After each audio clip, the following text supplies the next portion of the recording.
आज हम बात करने वाले हैं उस शख्सियत के बारे में जो कि मेरी और आपकी बाइबल में एक बड़ी ही महत्वपूर्ण जगह रखता है, और उस इंसान का नाम है दाऊद, किंग डेविड, जिसे ये नाम भी दिया गया है कि वो परमेश्वर के हृदय का इंसान है, the man after God's own heart.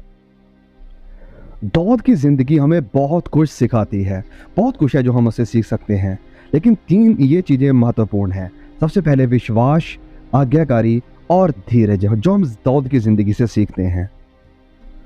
Dawood का जन्म हुआ था बैतलहम के एक नगर में, और दाऊद अपने भाइयों में से सबसे छोटा था। जैसे कि जो 8 बेटे थे उन सब में से दाऊद छोटा था। सबसे छोटे होने के बावजूद भी परमेश्वर ने उसे चुन लिया था, उसे अपने लिए ले लिया था कि वो इज़राइल का बादशाह बनेगा। तो इस बड़े टास्क के लिए तैयार होने से पहले दाऊद को एक टेस्टिंग और तैयारी के थ्रू होकर गुजरना पड़ा। दाऊद के जो पहले कुछ साल थे वो उसके गुजरे भेड़ों बकरियों को चराते हुए।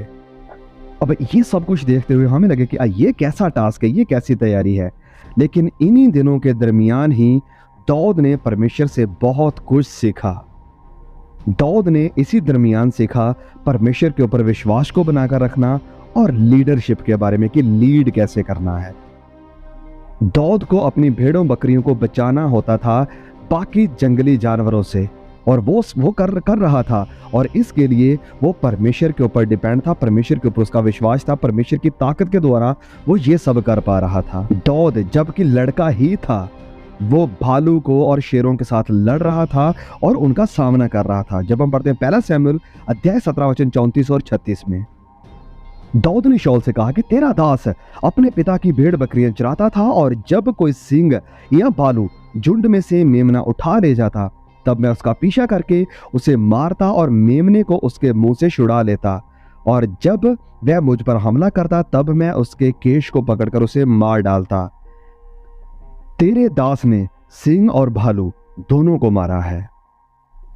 हम कई बार इस पॉइंट को नजरअंदाज कर देते हैं, हम इस बात को नजरअंदाज कर देते हैं कि दाऊद के अंदर कितनी हिम्मत थी, कितना करेज था भालू और सिंह शेरों के साथ लड़ने के लिए। और इसी उसकी हिम्मत ने, दिलेरी ने उसे इतना काबिल बनाया कि वो इज़राइल का एक बादशाह बन सका, इतना बड़ा बादशाह कि जिसका नाम आज भी इतिहास में मौजूद है।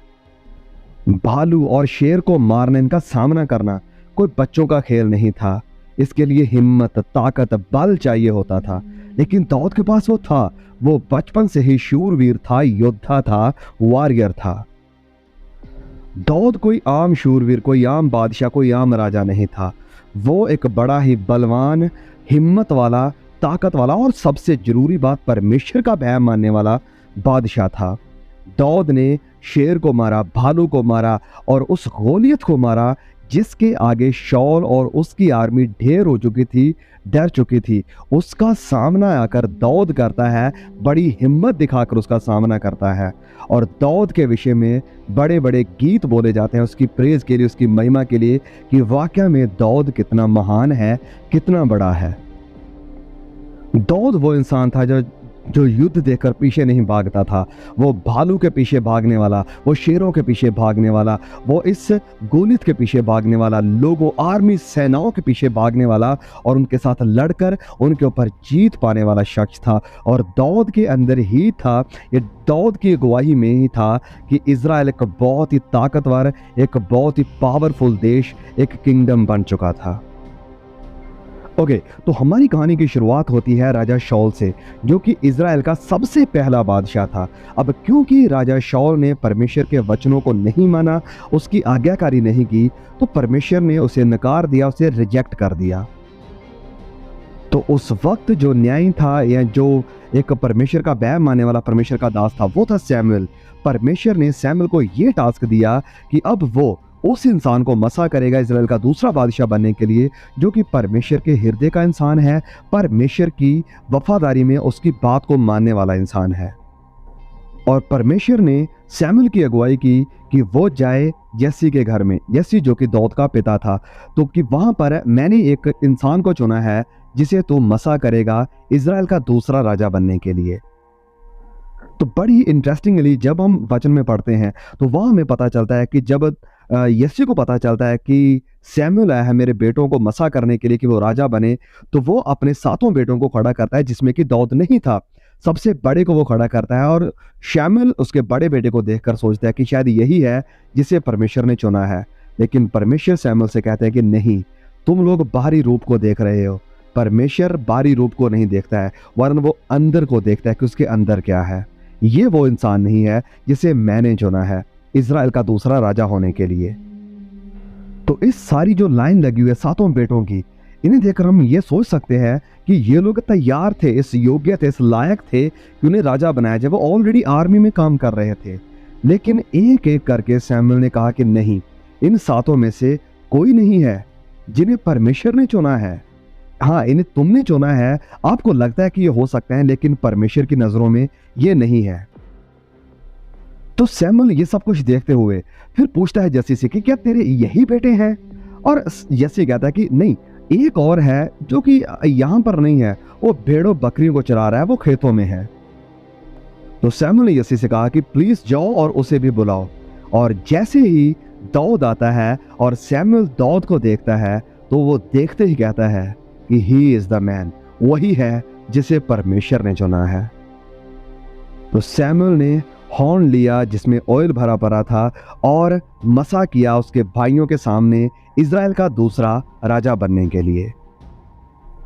तो उसी वक्त से राजा दाऊद तैयार होने लगा अपनी बादशाहत में आने के लिए, रूल करने के लिए।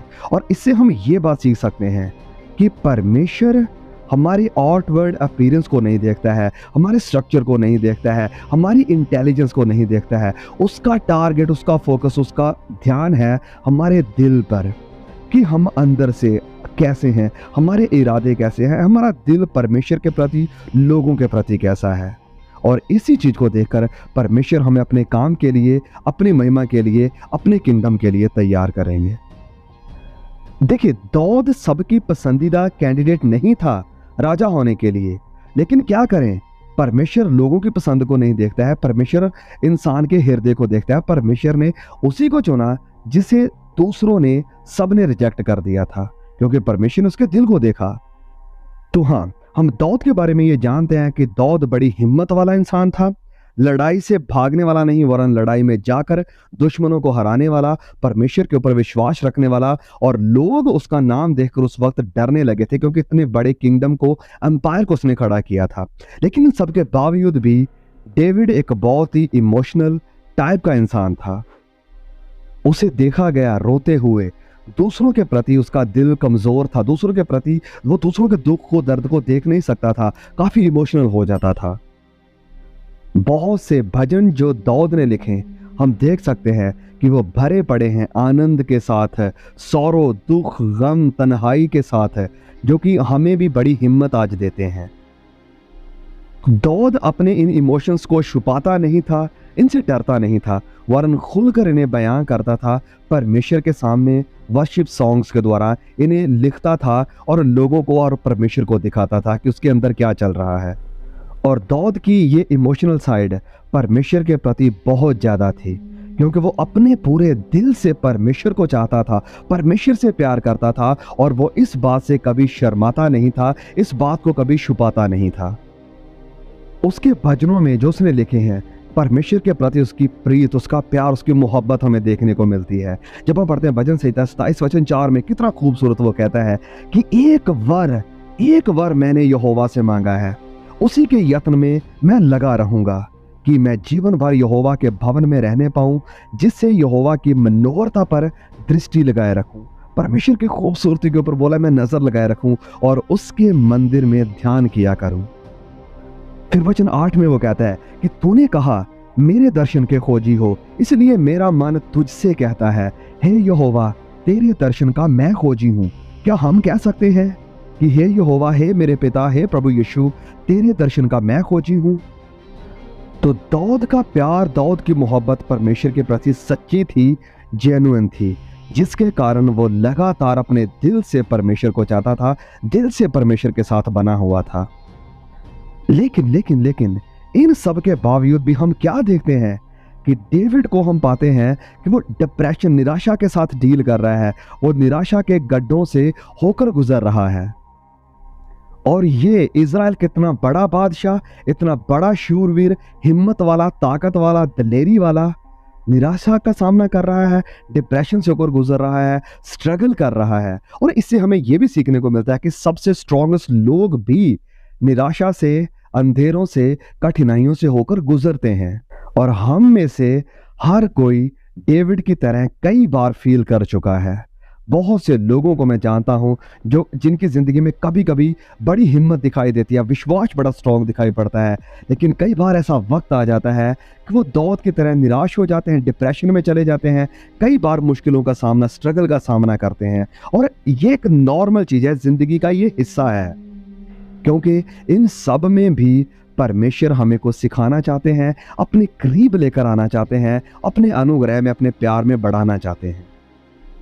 और दाऊद की ये जो कमज़ोरियां हमें देखने को मिलती है, इन्हें छिपाया नहीं गया कि वो बड़ा ग्रेट वॉरियर था, तो उसकी ज़िंदगी में कभी कोई कमज़ोरी, कभी कोई डाउनफॉल नहीं आया, सब कुछ आया। लेकिन इससे हमें ये देखने को मिलता है, सीखने को मिलता है कि इन सब के बावजूद भी दाऊद ने हिम्मत दिखाई, परमेश्वर के ऊपर विश्वास को बनाकर रखा, परमेश्वर में आया और दोबारा से अपने आप को खड़ा किया उसने। तो आप मेरे भाई, मेरी बहन, आप में से बहुत से लोग जो मेरी आवाज़ को सुन रहे हैं, हो सकता है आपकी ज़िंदगी में भी कई बार ऐसा दाऊद के जैसा एक्सपीरियंस आया हो कि आप बड़ी टफ सिचुएशन से होकर गुजरे हो। दाऊद को मौत का सामना करना पड़ा, उसका अपना बादशाह जो शाऊल था वो उसे मारना चाहता था, गुफाओं में वो छिप रहा है और परमेश्वर के आगे रो रहा है, प्रार्थनाएं कर रहा है। और आपको भी हो सकता है कई बार ऐसा लगा हो, ऐसी ज़िंदगी का आपने सामना किया हो कि जैसे मौत आपके पास है, मौत आपके सामने है, आपके हालात मर रहे हैं, आपके आसपास की सारी खुशियां, सारी उम्मीदें मर रही हैं, और आप परमेश्वर के सामने दुहाई देते होंगे, रोते होंगे कि प्रभु क्यों मेरे साथ है। तो मैं आपको इनकरेज करना चाहता हूँ, आप अकेले नहीं हैं, इस चीज़ में आप अकेले नहीं हैं। हम सबको इस चीज़ से होकर गुजरना पड़ा, एलाइजा को इस चीज़ से होकर गुजरना पड़ा। जब हम पढ़ते हैं यूहन्ना बपतिस्मा देने वाले के बारे में, उसे इस चीज़ से होकर गुजरना पड़ा। लेकिन मेरे प्रिय भाइयों, मेरी बहनों, मैं आपको इनकरेज करना चाहता हूँ कि अपनी स्ट्रेंथ को, अपनी ताकत को, अपने उम्मीद को, अपने बल को खुदावंद मसीह यीशु में आकर ढूंढिए। क्योंकि अगर हम उसके आगे झुकते हैं, अपने हालातों को, अपनी सिचुएशन को उसके आगे सरेंडर कर देते हैं, तो फिर परमेश्वर हमें बल देंगे, हमें दोबारा खड़ा करेंगे। इन सब परिस्थितियों में भी, ऐसी सारी सिचुएशंस में भी परमेश्वर हमारे हाथ को छोड़ते नहीं हैं। भले ही हमें लगे कि पता नहीं परमेश्वर अब कहाँ है, पता नहीं परमेश्वर हमारे साथ है भी या नहीं। और वही वो वक्त होता है जब परमेश्वर हमारा हाथ पकड़कर हमें हिलाता है और कहता है कि मैं हूँ, आई एम हेयर, मैं यहाँ हूँ। मैं कोई मरा हुआ परमेश्वर नहीं हूँ जो तुम्हें छोड़कर भाग जाऊंगा, जो यहाँ पर है ही नहीं। मैं जिंदा खुदा हूँ, हर पल हर वक्त तुम्हारे साथ हूँ।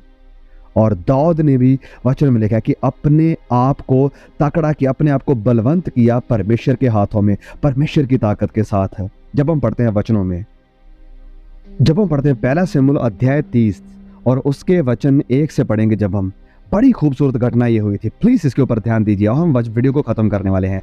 लेकिन यहाँ पर कि तीसरे दिन जब दाऊद अपने जनों समेत शिकलग पहुंचा, शिकलग वो शहर था जहाँ दाऊद रहता था, ये उसका अपना शहर था। तब उन्होंने क्या देखा कि अमालेकियों ने दक्षिण देश से शिकलग पर चढ़ाई की और शिकलग को मार के फूंक दिया, और उसमें की स्त्री आदि छोटे बड़े जितने थे सबको बंदी बनाकर ले गए। उन्होंने किसी को मार तो नहीं डाला, परंतु सभी को लेकर अपना मार्ग लिया। इसलिए जब दाऊद अपने जनों समेत उस नगर में पहुंचा, तब नगर तो जला पड़ा था, उसका जो अपना शहर था वो जल चुका था, और स्त्रियां और बेटे बेटियां बंधुआई में चले गई थी। तब दाऊद और वह लोग जो उसके साथ थे चिल्लाकर इतना रोए कि फिर उनमें रोने की हिम्मत, शक्ति, ताकत ना रही।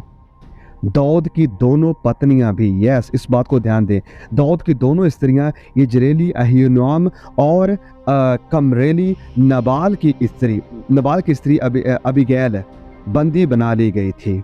तो ये सब कुछ यहाँ पर हो रहा है। दाऊद का शहर जल चुका है, उसके बच्चे, उसकी बच्चियाँ, उसकी पत्नियाँ सब गुलामी में, बंदी में चले गए हैं, क्योंकि अमालेकियों ने आकर इस देश के ऊपर, उसके शहर के ऊपर हमला किया है। अब इतने बड़े संकट में, इतनी बड़े डिप्रेशन, इतने बड़े झटके से होकर गुजरा है दाऊद। सोच कर देखिए जरा, पूरी फैमिली गुलामी में जा चुकी है, अपना शहर जल चुका है, सब लोग उसके खिलाफ खड़े हो गए हैं। यस, हम वचन में इस चीज को पढ़ते हैं, वचन 6 में जब हम पढ़ते हैं कि और दाऊद बड़े संकट में पड़ा, बहुत बड़े संकट में पड़ा, क्योंकि लोग अपने बेटे और बेटियों के कारण बहुत शौकित, हैरान होकर उस पर पथराव करने की चर्चा करने लगे कि दाऊद को ही हम मार देते हैं, इसकी वजह से ये सब कुछ हुआ है। चर्चा करने लगे दाऊद के ऊपर पथराव करने की। लेकिन आगे जो वचन है वो खूबसूरत है। परंतु दाऊद ने अपने परमेश्वर यहोवा को स्मरण करके हियाव बांधा। दाऊद ने अपने परमेश्वर यहोवा को स्मरण किया, याद किया, उसकी नजरें हालातों की तरफ नहीं गई, परमेश्वर की तरफ गई। इंग्लिश में लिखा है कि David strengthened himself in the Lord, कि दाऊद ने अपने आप को परमेश्वर में स्ट्रॉन्ग किया, परमेश्वर में अपनी ताकत, अपने बल को पाया। देखिए, जब सब कुछ जा चुका है, बच्चे गुलामी में जा चुके हैं, विरोधियों ने आकर उन्हें बंदी बना लिया है, जब पूरा शहर जल चुका है, जब वो साथी, उसके साथी जो आर्मी पार्टनर लोग थे वो भी उसके खिलाफ खड़े हो गए, उसे मारने की, उसके ऊपर पथराव करने की सोच रहे हैं, सारे हालात, सारी सिचुएशन, सब लोग उसके विरोध में हैं, तब उसके पास कोई नहीं रहा, कोई उसके साथ बात करने वाला नहीं रहा। लेकिन एक था जिसकी तरफ वो घूम सकता था, जिसकी तरफ वो देख सकता था, जिसकी तरफ वो अपनी नज़रें लगा सकता था। जैसे वो कहता है भजन संहिता 21 में कि मैं अपनी नज़रें पहाड़ों की तरफ उठाऊंगा, मेरी मदद कहाँ से आएगी? सिर्फ परमेश्वर यहोवा जिंदा खुदा से आएगी। और उसने वही किया, अपनी नज़रें परमेश्वर की तरफ लगाई। वचन में लिखा है कि उसने यहोवा को, परमेश्वर को याद किया और अपने आप में हया बांधा, स्ट्रेंथन्ड किया अपने आप को। तो मेरे भाइयों, मेरी बहनों, हाँ, दाऊद एक बड़ा बलवंत इंसान था, लेकिन बहुत कुछ है हमारे पास भी आज कि हम उससे सीख सकें। सबसे पहले उसकी आज्ञाकारी, परमेश्वर के ऊपर उसका विश्वास, और हर एक टफ सिचुएशन में इंसानों की तरफ घूमने की बजाय, इंसानों के ऊपर नजरें लगाने की बजाय, इंसानों से हिम्मत, ताकत, तसल्ली देखने की बजाय, आइए नजरें परमेश्वर की तरफ लगाएं। आइए अपनी नजरें उन पहाड़ों की तरफ उठाएं जहां से हमारी मदद आएगी। हमारी मदद खुदावंद मसीह यीशु की तरफ से आएगी। परमेश्वर इस वचनों के द्वारा आपको बहुत ब्लेस करे। जल्द मिलेंगे नए वीडियो के साथ। प्लीज इसे शेयर जरूर कीजिए, क्योंकि बहुत से भाई बहनों को इस मैसेज की जरूरत है।